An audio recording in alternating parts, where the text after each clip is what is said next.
Hello guys and welcome back to my channel.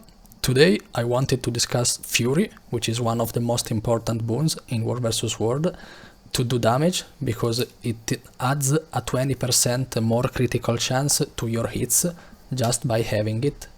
So it is very strong. Almost every DPS build is made to reach like 80% critical chance. So with Fury you reach that 100%, meaning that every hit you place on the enemy will be a critical hit. Don't forget that if you have the weakness condition on you, you will miss some critical hits, so they will not be critical hits. So why do I want to make this video? Because lately I've been playing a lot of DPS classes. I also swapped some builds, I also tested some builds, experimented some builds, and what I noticed is that I wasn't doing all the time critical chance hits, but a lot of times I see I don't do critical chance and then I check my boons and I don't have Fury. So why does this happen? I just checked on almost every meta build, basically, maybe all, not almost, and I noticed that the Fury uptime is not very high except for some classes. So let's get into it. First of all, why do we need a lot of Fury in our DPS builds? Because this, basically, critical damage is a derived attribute that determines damage dealt by critical hits. The base value of the attribute is 150%. So this means that any time we do a critical hit, this critical hit will do 150% more damage than the normal non-critical hit, even if we have no ferocity. Ferocity will boost our critical damage, meaning that we will do even more damage with the critical hits. And I noticed the average DPS build has around 800-900 ferocity, maybe even more, meaning that your critical hits will hit for like 210% more damage compared to a normal non-critical hit. So doing crits is crucial for any DPS build. I know Fury is just 20%, it's not 100%, but still you should have Fury almost all the time. I know the enemy can corrupt it, but still you should have it reapplied almost all the time. Let's see. So basically the most played builds for DPS in World vs World are Necros and Berserkers, which are the warriors, of course. Necros are divided into Reaper and Scourge, which the Reaper doesn't play the curses straight line most of the time. And also, even if it plays it, it's like 8 seconds of Fury when entering Shroud, so it is not very reliable as a permanent source of Fury. The Berserkers don't generate Fury at all, so they rely completely on their supports to give them Fury. There are some other DPS classes, like the Vindicator, with the skill right here. It's a utility skill from their legendary stance, which gives them Fury for every target hit, so the Vindicator can almost permanently get Fury by himself. So Vindicator very strong. Not only he has the best damage in the game, but he can also get a lot of quickness and Fury. Then we have the Dragon Hunter and the Core Guardian. With this trait right here on Zeal, you can get almost permanent Fury, with considering how much Aegis you get by yourself and all, like the Firebrand in your party. This trait only triggers while you are in combat and will trigger both if the duration of Aegis runs out and also if it blocks an attack. So every Aegis you get will give you 4 seconds of Fury. So let's say Dragon Hunter and Core Guardian get permanent Fury. And also the Dragon Hunter has the boon on trap trigger on the Procession of Blade, which is the trap we run to do damage. So it is also an additional Fury source. Now I saw a lot of people starting playing Virtuoso. It also do a lot of damage and the corruptions, so it can remove a lot of boons while doing damage. It is very strong, especially in the choke points, and it's not very easy to play. I will try to make a video about it, but I'm still learning and I need to showcase a good fight in it. So whenever you block or dodge an attack, you get Fury. So you get all the Fury you need by yourself as a virtuoso, like your goal is anyways to dodge, you get Fury and the unblockable Shatter, and you do your F1, you do huge damage while you have this Fury right here, you just generated yourself. So this is another strong class which can generate self-Fury. So let's have a look now at the supports. The Firebrand currently does not generate Fury. I'm speaking of all the meta builds without tweakings or adjustments. So like you check your meta battle, Guild Wars 2 Mists or any other site with the meta builds, these classes I discuss here, they don't generate Fury. Firebrand does not generate Fury, but we can fix it by running the axe instead of the mace. But we will lose some healing and some Aegis on the skill tree on the mace, so I don't know if it's really worth it. But still, with the axe skill 2, considering the boon duration Firebrand has, you can almost provide permanent quickness as long as your party remains on your symbol. The Tempest, support Tempest, does not generate Fury at all also. So Tempest is currently the most popular support I see in War vs World. You could fix this by running the Warhorn instead of the dagger in the off-end. I wouldn't recommend this because the dagger is very strong for many other things like blasting the Frost Aura.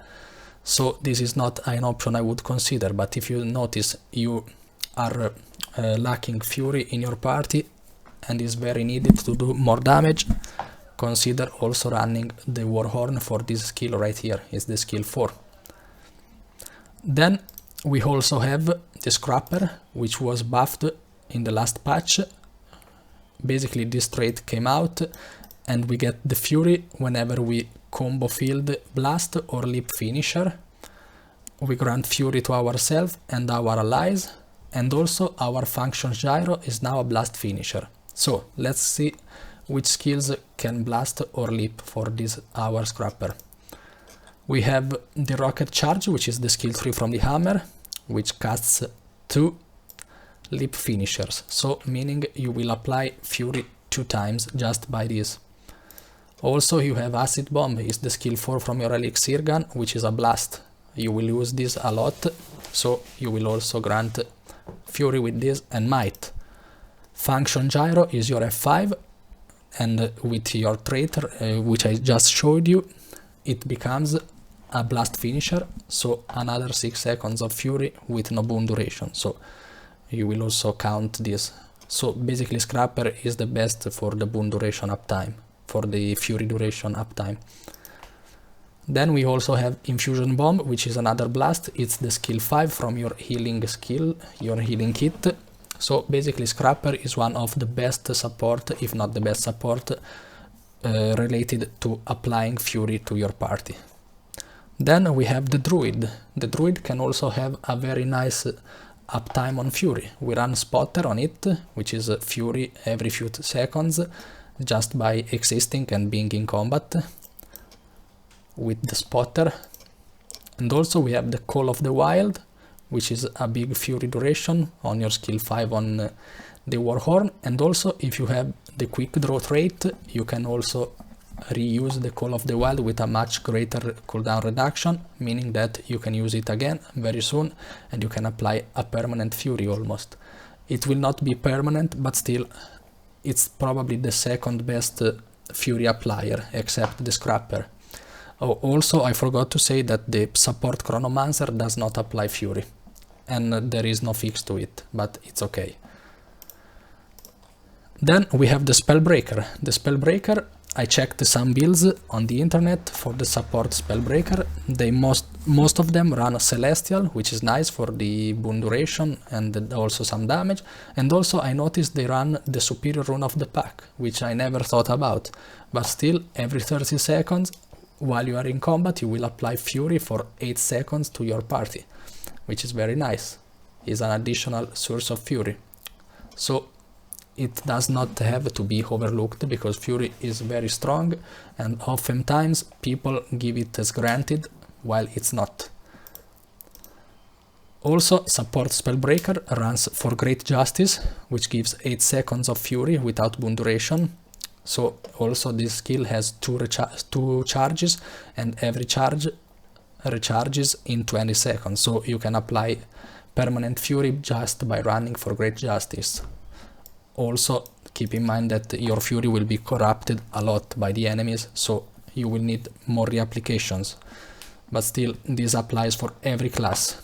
Also, I forgot to say that some skills, like the skill 5 from your F2 on the Firebrand, and also the trait Purity of Purpose on the Scrapper, they will convert a condition onto a boon, and blindness gets converted to Fury. So this also applies. It's not very reliable, but still it's an additional source of Fury.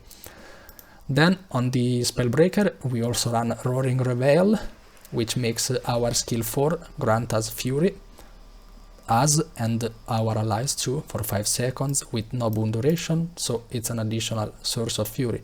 So right now the best Fury applicators are Scrapper and Spellbreaker, and also then followed by the Druid. So how can we fix this Fury problem?